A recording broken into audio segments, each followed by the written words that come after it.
Hello everyone. तो जैसा कि आप सभी लोगों को हम दिल्ली पुलिस के जो प्रैक्टिस सेट हैं वो करवा रहे हैं। आपके 11 जो वीडियोस हैं आपके प्रैक्टिस सेट के वो ऑलरेडी हम आपको करा चुके हैं। अगर आप लोगों ने पीछे वाले नहीं देखे तो आप प्लेलिस्ट में जाएंगे तो सारा कुछ आपको मिल जाएगा। दिल्ली पुलिस कांस्टेबल के नाम से एक प्लेलिस्ट है। ये आज आपका 12 या 13 वीडियो होने वाला है, आप देखेंगे वहाँ पर। तो इसमें कुछ इंपॉर्टेंट क्वेश्चंस कराने वाले हैं जो कि आपके दिल्ली पुलिस एग्ज़ाम के लिए बहुत ही इंपॉर्टेंट है। तो बस आपको वीडियो को लाइक कर देना है, चैनल को सब्सक्राइब करके रखना है और साथ ही साथ वीडियो को शेयर कर सकते हैं अगर दोस्तों के साथ में जो लोग दिल्ली पुलिस एग्ज़ाम या एमटीएस की तैयारी कर रहे हैं तो भी आप लोग शेयर कर सकते हैं। तो चलिए बिना टाइम वेस्ट किए यहाँ पर हम शुरुआत करेंगे। पहला क्वेश्चन करंट अफेयर से है कि अगस्त 2022 में प्रधानमंत्री नरेंद्र मोदी ने किस राज्य में होमी भाभा कैंसर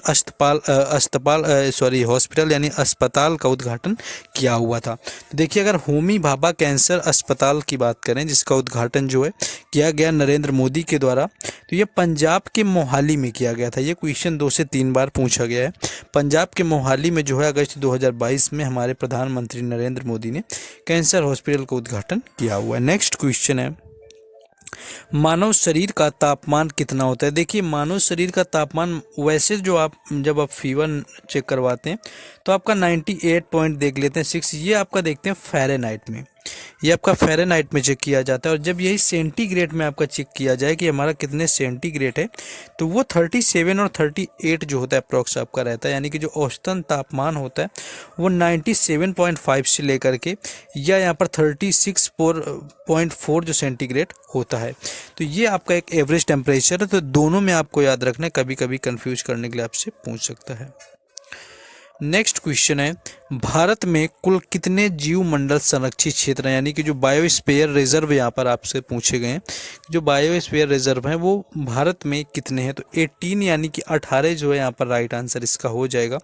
संरक्षित जैवमंडल देशों द्वारा स्थापित साइट हैं और आपका स्थानीय जो सामुदायिक प्रयासों के ध्वनि विज्ञान के आधार पर आपके सतत विकास के बढ़ावा देने के लिए आपका जो यूनेस्को होता है उसके मैन एंड बायोस्फीयर रिजर्व जो है कार्यक्रम के तहत मान्यता इनको प्राप्त की जाती है। बाकी जो संरक्षित जैवमंडल है इनको यूनेस्को के द्वारा 1971 में शुरू किया गया था और आपका उसी टाइम 1972 में देखिए रामसर कन्वेंशन हुआ था जिसके तहत जो होता है हर राज्य में नमी वाले स्थानों को रामसर साइट घोषित किया गया था। वो भी जो ईरान में हुआ था रामसर कन्वेंशन वो 1972 में हुआ था। और एक काम हुआ था उसी 72 के टाइम से आपको 5 जून से जो है पर्यावरण दिवस जो है मनाने की घोषणा भी करी गई थी। नेक्स्ट क्वेश्चन है कि मराठा प्रशासन में किसी भी राज्य द्वारा उत्पन्न या अर्जित कुल राजस्व का 25% टैक्स उच्च टैक्स का नाम क्या था। देखिए, मराठा साम्राज्य था जिससे संबंध रहा हुआ है शिवाजी का, सभी लोग समझ सकते हैं। महाराष्ट्र की तरफ ये फैला हुआ था, शिवाजी उसके एक अच्छे योद्धा रहे हुए थे उस वंश के। तो इसमें होता था कि किसी भी राज्य के द्वारा जो उत्पन्न या आपका अर्जित होता था राजस्व उसका 25% यानी कि 25%, एक्चुअली इस तरह से भी पूछ सकते हैं कि जो 1/4 होता था वो टैक्स के रूप में चला जाता था, तो उसे चौथ के नाम से जानते हैं। तो कई बार आपसे ये पूछ लेते हैं कि जो चौथ होता है वो क्या होता है। तो ये मराठा प्रशासन के समय क्या होता था, एक कर इकाई होती थी जिसे कि चौथ के नाम से जानते हैं। इसमें क्या होता था, भारतीय उपमहाद्वीप में मराठा साम्राज्य द्वारा 18वीं शताब्दी की शुरुआत में चौथ जो था आपका नियमित कर या श्रद्धांजलि यहाँ पर रखी गई थी। तो मराठा साम्राज्य से इसका संबंध था। नेक्स्ट क्वेश्चन है, शेडोंग प्रांत सोने का मिल कहाँ पर स्थित है। देखिए, शेडोंग अगर प्रांत की बात करें सोने के मिल आपका कहाँ पर स्थित है तो ये आपका स्थित है चीन में, यानी कि जो चाइना यानी चीन यहाँ पर राइट आंसर हो जाएगा। नेक्स्ट क्वेश्चन है कि मैग्नस कार्लसन किस खेल से संबंधित है। देखिए, मैग्नस अगर कार्लसन की बात करें तो जो विश्व शतरंज चैंपियनशिप है यानी कि विश्व शतरंज जो आपका चैंपियनशिप हुआ था 2023 वाला, इसको जीतने वाले जो थे वो थे मैग्नस कार्लसन। अगर आपसे कभी इनका देश पूछ लिया जाए किस देश से हैं तो इनका संबंध है नॉर्वे देश से। इनके सामने कौन खेल रहा था, वो थे भारत के आर प्रज्ञानंद। तो आपको वो भी याद रखना है, यानी कि इनके सामने जो खिलाड़ी खेल रहे थे वो आर प्रज्ञानंद थे और ये वहाँ पर जीत गए थे, वो हार गए थे आर प्रज्ञानंद, यानी उप विजेता रहे हुए थे। तो शतरंज जो है खेल है इससे इनका संबंध रहा हुआ है और ये शतरंज के क्या है कि नॉर्वेजियन शतरंज ग्रैंड मास्टर हैं और वर्तमान में जो है शतरंज विश्व शतरंज चैंपियनशिप है। नेक्स्ट क्वेश्चन है, मोपिन बुरी आत्माओं को भगाने का त्यौहार किस राज्य में मनाया जाता है। देखिए मोपिन कई बार पूछा गया एग्जाम के अंदर, जिसका आंसर होता है अरुणाचल प्रदेश, जहां पर मोपिन त्यौहार मनाते हैं और ये इसलिए मनाया जाता है कि बुरी आत्माओं को भगाने का यह एक त्यौहार माना जाता है। और यहाँ पर देखिए अरुणाचल प्रदेश से याद आया कि अगर सबसे कम जनसंख्या घनत्व आपसे पूछ लिया जाए कि सबसे कम किस राज्य का है, तो उसका भी जो आंसर होगा अरुणाचल प्रदेश हो जाएगा। और अगर कभी आपसे सबसे अधिक पूछ लिया जाए किस राज्य का है, तो वो फिर सबसे अधिक जो है वो बिहार राज्य का हो जाता है।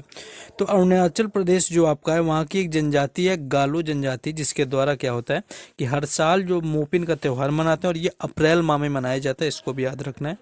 नेक्स्ट क्वेश्चन आगे है, किस वंश ने खजुराहो का मंदिर बनाया हुआ था। देखिए मोस्ट पॉपुलर क्वेश्चन है, 10वीं बार एग्जाम में देखने को मिलता है। आई होप कि जिनका बेसिक भी कंप्लीट होगा ये क्वेश्चन पता होता है। तो देखिए जो खजुराहो के मंदिर थे ये बने कहाँ पर, इनकी बात करें तो ये एमपी यानी कि मध्य प्रदेश में बने हुए, जो कि चंदेल वंश के द्वारा इनका निर्माण करवाया गया था। खजुराहो के जो मंदिरों का निर्माण है वो 950 ईस्वी से लेकर के 1050 ईस्वी के बीच चंदेल वंश के शासकों के द्वारा कराया गया था। मध्य प्रदेश के छतरपुर जिले में खजुराहो समूह के स्मारकों में हिंदू और जैन मंदिरों का एक ये समूह है। तो मध्य प्रदेश में यह बना हुआ, याद रखना है।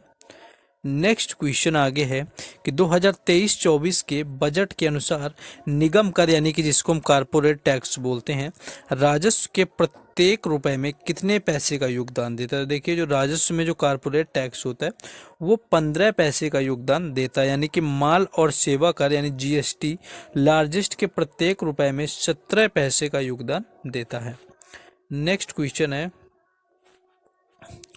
गवरी, हाथीमाना और जो गैर नृत्य है ये राजस्थान की किस जनजाति के द्वारा किया जाता है। देखिए पहली चीज़ तो यही याद रखना है कि जो गौरी, हाथीमाना और गैर नृत्य हैं आपके, ये राजस्थान राज्य से संबंधित है। उनका राज्य तो याद ही रखना है आपको कि राजस्थान से ये संबंधित है। और जनजाति जो करने वाली होती है वो भील जनजाति होती है, तो यहाँ पर याद रखेंगे। इसके साथ साथ जो कालबेलिया होता है ये भी राजस्थान का नृत्य है, जिससे कि सपेरा नृत्य भी बोला जाता है, सपेरा नृत्य इसको बोलते हैं। और इससे जो संबंधित एक कलाकार हैं उनको बोलते हैं गुलाबो सपेरा, यानी कि गुलाबो सपेरा का संबंध किससे, तो ये भी याद रखना है। भवाई होता है, शंकरिया होता है, उसके बाद आपके कुछ और प्रचलित हो जाते हैं, जैसे कि आपके गणगौर पूछ लेते हैं, कई बार घूमर आपसे पूछ लिया जाता है। तो इस तरह से देखो वहाँ पर पूछते रहते हैं एग्जाम। और यहाँ पर कुछ जनजातियां इनके देखने, जैसे मान लीजिए गुर्जर जनजाति है जो राजस्थान की, उसके द्वारा क्या होता है एक चारी नृत्य होता है वो किया जाता है। बजाज होल्डिंग की बात करें तो ये गवरी, हाथीमाना और गियर होता है। कंजर जो जनजाति होती है वो चक्री, पायजन और धाकड़ नृत्य करती है। गरासिया की बात करें तो लूर, वालर और जावदार नृत्य करती है। तो ये सारे जो नृत्य हैं इनके द्वारा किए जाते हैं। नेक्स्ट है, किस मामले में पुलिस किसी व्यक्ति को बिना वारंट के गिरफ्तार कर सकती है। तो देखिए यहाँ पर बात करें तो 7 साल से अधिक अवधि का जो कारावास होता है वो युक्त दंडनीय अपराध अगर उसने किया हुआ, ऐसा कुछ यहाँ पर किया कि 7 साल से अधिक की उसको सजा हो सकती है, तो उसको गिरफ्तार करने के लिए पुलिस को वारंट की ज़रूरत नहीं पड़ती है, बिना वारंट ही उसको गिरफ्तार कर सकती है।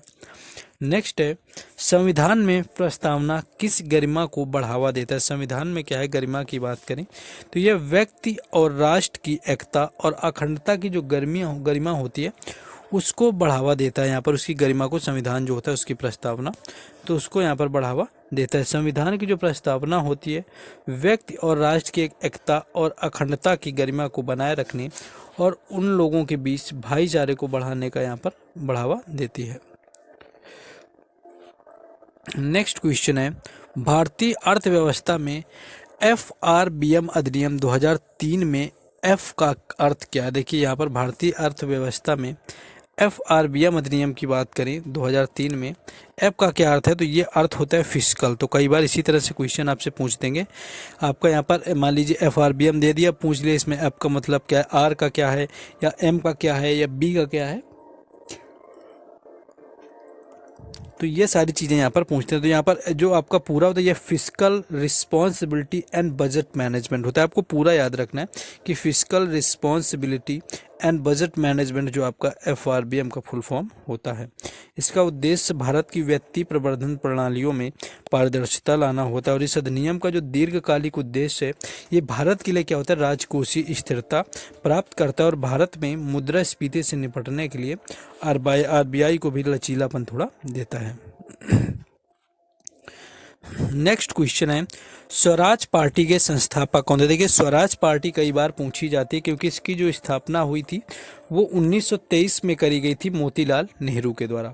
तो दो लोग थे दरअसल, एक थे चित्तरंजन दास और दूसरे थे मोतीलाल नेहरू, जिनके द्वारा यहाँ पर स्वराज पार्टी का गठन किया गया और 1922 के अंत में यानी कि 1923 के प्रारंभ में इसकी स्थापना कर दी गई थी। इसके लिए इसकी अगर स्थापना आपसे पूछे तो 1923 यानी 1923 आपको करना है। नेक्स्ट है, भरतनाट्यम किस राज्य का आपका शास्त्रीय नृत्य है? तो अगर भरतनाट्यम की बात करें तो ये आपका शास्त्रीय नृत्य है तमिलनाडु का और भारत के जो नृत्य हैं वो कुल 8 है, यानी कि कुल 8 शास्त्रीय नृत्य हैं भारत के, जिसमें कि एक तमिलनाडु का भरतनाट्यम होता है और जो कि सबसे पुराना भारतीय शास्त्रीय नृत्य आता है। और सबसे अगर आपसे कभी नया पूछ लिया जाए कि सबसे नया कौन सा है तो वो है आपका सत्रिया, जो कि भारत के असम राज्य यानी उत्तर पूर्वी राज्य से संबंधित है और इसको वर्ष 2000 में यानी कि वर्ष 2000 में क्या है, इसे यहाँ पर शास्त्रीय नृत्य का दर्जा भी दिया गया। इससे पहले इसको शास्त्रीय नृत्य का दर्जा नहीं मिला हुआ था। नेक्स्ट क्वेश्चन है कि प्राचीन तमिल महाकाव्य शिलप्पतिकारम में भरतनाट्यम का वर्णन है। तो यहाँ पर बात करें, देखिए भरतनाट्यम क्या होता है, ये आपका तमिलनाडु से इसका होता है। कथक आपका वैसे तो उत्तर प्रदेश का, लेकिन उत्तर पश्चिम और मध्य भारत में आ जाता है। कथकली सभी को पता है केरल में है। कुचिपुड़ी आपको पता होगा कि आंध्र प्रदेश से संबंधित है। इसके साथ साथ और आगे देख लेंगे, आपका ओडिसी उड़ीसा का है, मणिपुरी मणिपुर का है, मोहिनी अट्टम केरल का है और सत्रिया जो है असम का है। तो ये सारे यहाँ पर नृत्य आपको याद रखना है। यही कुल 8 शास्त्रीय नृत्य हैं, जिनमें कि सबसे पुराना जो होता है वो भरतनाट्यम होता है और जो सबसे नया होता है वो होता है आपका यहाँ पर जो बताया सत्रिया, जो आपका है आपका असम राज्य का वर्ष 2000 में शामिल हुआ। नेक्स्ट क्वेश्चन कई बार पूछा जाता है, विंग्स ऑफ फायर पुस्तक के लेखक कौन है? देखिए अगर विंग्स ऑफ फायर की बात करें तो अब्दुल कलाम इसका राइट आंसर हो जाएगा, जिसके लेखक जो हैं यहाँ पर रहे हुए हैं विंग्स ऑफ फायर के। ये भारत के पूर्व राष्ट्रपति भी रहे हुए थे, जिनकी आत्मकथा है, जिसे अगर प्रकाशित करें तो 1999 में यानी 1999 में ये प्रकाशित हुई थी। और इसी समय एक और काम हुआ था, यानी कि पंडित जो रविशंकर थे उनको 1999 में भारत रत्न दिया गया था। तो आपको याद रखना है। नेक्स्ट क्वेश्चन, और बुक इनकी दी हुई उनके बारे में बात नहीं करेंगे। नेक्स्ट क्वेश्चन है कि 2011 की जनगणना के अनुसार भारत के निम्नलिखित में से किस राज्य में लिंगानुपात सबसे अधिक था? देखिए लिंगानुपात की बात करी गई है कि सबसे अधिक किस राज्य का आता है, तो वो आता है केरल का, यानी केरल का जो लिंगानुपात है सबसे अधिक है। और अगर आपसे कभी बात कर लें साक्षरता की कि सबसे अधिक जो साक्षरता है वो किस राज्य की है, तो वो भी है केरल की, यानी कि केरल की साक्षरता भी अधिक है। और सबसे कम लिंगानुपात वैसे तो हरियाणा का होता है, लेकिन अगर आपसे केंद्र शासित प्रदेश पूछ ले तो वो फिर दमन दीव का हो जाता है। और सबसे कम साक्षरता अगर आपसे पूछ ली जाए तो सबसे कम साक्षरता जो होती है वो बिहार की हो जाती है, बाकी सबसे अधिक जो होती है वो केरल की होती है। और ये आपका लिंगानुपात होता क्या है, इसकी बात करें तो प्रति 1000 पुरुषों में जो महिलाएं होती हैं वो आपका कहलाता है लिंगानुपात। नेक्स्ट है, भारतीय संविधान का अनुच्छेद 17 किससे संबंधित है? देखिए अनुच्छेद 17 अभी आपका 1 साल पहले इतनी बार एग्जाम में आ रहा था, यानी बार बार ये पूछा जा रहा था। तो संविधान के अगर अनुच्छेद 17 यानी कि आर्टिकल 17 की बात करें तो ये करता है अस्पृश्यता का अंत, यानी छुआछूत का अंत करता है ये आपका अनुच्छेद। भारतीय संविधान में समानता का अधिकार जो होता है वो अनुच्छेद 14 से 18 तक दिया है। ये पूरा समानता का अधिकार है। और जो मौलिक अधिकार हैं हमारे संविधान में उनको भाग 3 में दिया गया, ये भी याद रखना क्योंकि पूछ लेते हैं। और कई बार तो पूछते हैं किस देश से लिए गए, तो ये लिए गए USA यानी यूनाइटेड स्टेट्स अमेरिका से, इसको भी याद रखना है। अनुच्छेद 14 जो होता है ये कहता है कि कानून के जो समक्ष समानता होती है अनुच्छेद जो 15 होता है ये कहता है कि धर्म, मूल, वंश या जाति, लिंग वगैरह के आधार पर किसी के साथ भेदभाव नहीं किया जाएगा। अनुच्छेद 16 होता है कि नागरिक रोजगार के मामलों में समान अवसर की समानता, यानी कि सभी को जो रोजगार हैं वो समान रूप से मिलेंगे, किसी को रोजगार में कोई पक्षपात नहीं होगा। अनुच्छेद जो 17 है ये कहता है आपका कि अस्पृश्यता का उन्मूलन हो जाएगा, यानी कि अस्पृश्यता का जो अंत है वो हो जाएगा। उसके बाद बचता है आपका अनुच्छेद 18, ये बताता है कि आपकी उपाधियों का उन्मूलन होगा, यानी कि उपाधियां हैं, जो आपको कोई उपाधि दी गई है किसी के द्वारा उसका कोई महत्व नहीं रहेगा, उस उपाधि के होने के बावजूद भी क्या होगी, सभी लोग के बीच में समानता होगी। तो यही कुल है आपके 14 से लेकर के 18 जिनको समानता का अधिकार कहा जाता है। मौलिक अधिकार के अंदर आते हैं, संविधान के भाग 3 में आते हैं। मौलिक अधिकार यूएसए से लिए गए, मौलिक अगर कर्तव्य की बात करें तो वो लिए गए हैं रूस से, और उसके साथ बात करें तो मौलिक कर्तव्य जो हैं ये संविधान में आपके मूल नहीं थे। 42वें संविधान संशोधन 1976 में सरदार स्वर्ण सिंह समिति की अनुशंसा पर जोड़े गए थे। कुछ और आपके अनुच्छेद देख लेने से अनुच्छेद आपका 20 होता है, ये होता है अपराधों के लिए दोषी सिद्ध के संबंध में संरक्षण होता है। अनुच्छेद जो 21 होता है ये आपके जीवन और व्यक्तिगत स्वतंत्रता की सुरक्षा होता है। अनुच्छेद जो 22 होता है ये कुछ मामलों में गिरफ्तारी और ये नज़रबंदी के खिलाफ होता है। तो इस तरह से ये चीज़ें होती हैं। अनुच्छेद 32 आपको पता है मौलिक अधिकारों के परिवर्तन के उपाय होते हैं, यानी कि रिट जारी कर सकते हैं अगर आपके मौलिक अधिकारों का हनन होता है संविधान में, तो आप सुप्रीम कोर्ट में जाकर के कर सकते हैं। अनुच्छेद जो आपका 52 होता है ये राष्ट्रपति से संबंधित है, और अनुच्छेद जो 63 है ये भारत के उपराष्ट्रपति से संबंधित है। 153 आपका राज्यपाल से संबंधित है। तो इतने ही क्वेश्चन आपको करवाएंगे, कल आपको फिर से देंगे। थोड़ा आपका 2-3 मिनट का यहाँ पर कम हो गया, वीडियो काम आ गया थोड़ा इंपॉर्टेंट। तो बस आपको क्या करना है, वीडियो को लाइक शेयर सब्सक्राइब कर देना है। हर अपडेट आपको टेलीग्राम चैनल और व्हाट्सएप ग्रुप पर मिलेगी, जिनके लिंक आपको डिस्क्रिप्शन में दिए गए, तो जाइए वहाँ से जुड़ जाइए। मिलते हैं आपसे कल नेक्स्ट वीडियो में। जय हिंद।